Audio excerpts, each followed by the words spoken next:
Bueno, y vamos a retomar el contacto con Magdalena Correa, siendo las 10:15 desde el móvil. Está con el doctor Eduardo Savio, una puesta a punto con este infectólogo que, bueno, desde hace ya muchas semanas se ha ido anticipando a muchas de las situaciones que nosotros luego hemos informado. Maggie, contanos, por favor.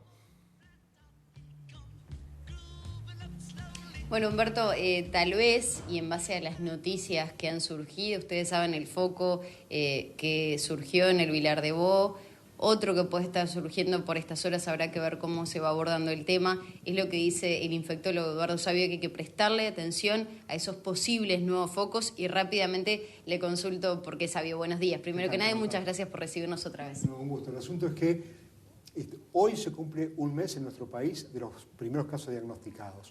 Ha habido un número ascendente de casos, como era de esperar. En los últimos días testamos más porque podemos testar más, pero a su vez hay gente que se va recuperando. Recuperarse es, dejó de tener síntomas, no quiere decir que esté curado. Pero si nosotros sacamos los recuperados y los fallecidos y los restamos a la curva ascendente, quedan los casos activos. Y los casos activos venían disminuyendo, cosa que es buena noticia.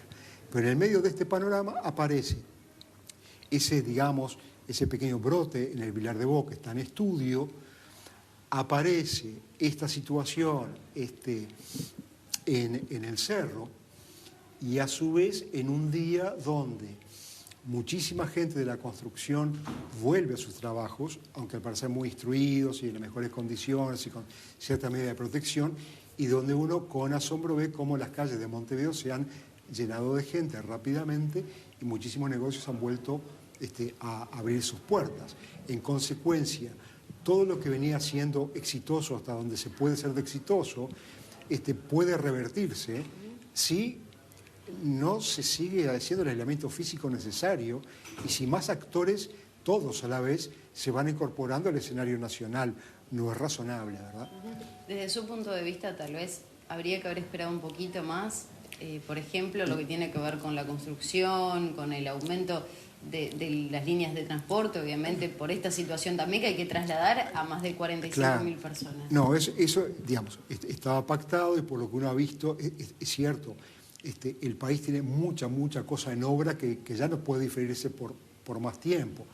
Está bien, se incorporan ese sector de la población, se les instruye las medidas de aislamiento personal, que deben tener las medidas de higiene, etcétera, y es normal que haya más ómnibus y eso va a ser en realidad de beneficio, porque ahora eran poquísimos, escasos, y eso obligaba a la gente a vivir hacinada. Y en este momento, por lo menos, los que sí o sí tienen que ir a trabajar en bus, lo van a poder hacer. Y además, la gente en bus tiene que ir con tapabocas, de tela, casero, que es bueno, y si no lo tienen, dicen que el chofer se lo va a proveer. O sea que en realidad son medidas que se van tomando y así como tienen su impacto, también tienen atenuantes, ¿no?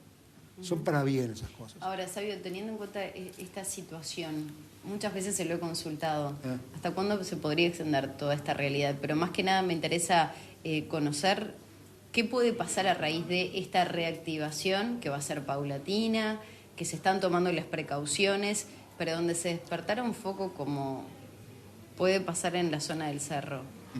¿Ante qué nos tendríamos que enfrentar? No. Ir para atrás nuevamente. Claro, evidentemente, o sea, cuanto más gente de golpe se esté devolviendo a la vida activa, social, y cuantos más focos empiezan a surgir, sobre todo en la periferia de la ciudad, que es la más desprotegida, peor es la situación. Entonces, por lo tanto, ahora sabemos que en un merendero del Cerro hubo un problema, a través de un manipulador de alimentos. Entonces, los merenderos o las ollas populares son imprescindibles. Eso me queda claro, está por fuera de toda discusión. ¿Qué es lo que hay que hacer? Brindar las mejores condiciones. O sea, que la persona que va a buscar su comida, tome su comida, no entre al merendero, se la entreguen con buenas condiciones de higiene y rápidamente circulen. No juntar gente cuando va a buscar la comida, que es la única que tiene. Pero entonces ahora de repente el foco es, veamos cómo están funcionando las ollas populares y veamos cuál es el rol del manipulador de alimentos, los cocineros, todos los que actúan en esa cadena. cosa que eso muy fácilmente la Intendencia lo puede hacer y rápidamente. Sabio, como tenemos poco tiempo, quiero cambiarle de tema. Yo le estaba comentando qué novedades hay por estas horas a nivel internacional y cómo se puede ir aplicando a nuestro país. Y me hacía algunas precisiones respecto a novedades que llegan desde Europa, por ejemplo. Claro, en estos últimos 2 días, o sea, España, por ejemplo, adquirió una enorme experiencia en estos meses y tiene una sociedad de infectología y microbiología muy fuerte, que comunica sus hallazgos para que todos lo sepan. Y hubo una conversación, un webinar en la que todos pudimos acceder, donde ellos resaltaban varias cosas que a nosotros nos parecían extraños. Por ejemplo, pacientes que tienen toda la clínica de un COVID-19 y su PCR es negativo, o pacientes que uno no los puede identificar claramente, y eso hoy ya se sabe que tiene cierta explicación. Un PCR nasofaringio, ya sobre el día 8º, comienza a hacerse negativo, y no es ahí donde hay que buscarlo. Yo se lo puedo repetir, nasofaringio ya no lo tengo allí, lo tengo en expectoración o lo tengo en materias fecales, que por de mucho más tiempo se va excretando. Y a su vez, los españoles ven que hay que complementar con otras técnicas de diagnóstico. No, pero para precisar eso Sí. quiere decir que al 8º día no es que estemos recuperados. No, al 8º día, en promedio en la experiencia española, el hisopado nasofaringio va a ser negativo porque ya dejó de estar allí y está en otros lados. ¿Y eso qué quiere decir? ¿Que se continúa contagiando, por ejemplo? No, quiere decir que muchas de las cosas que nos impresionan mucho como un COVID y que nos dan negativos el PCR, no es que no sea COVID, sino que lo estamos haciendo tardíamente, ¿verdad? Y eso va de la mano del otro concepto muy importante.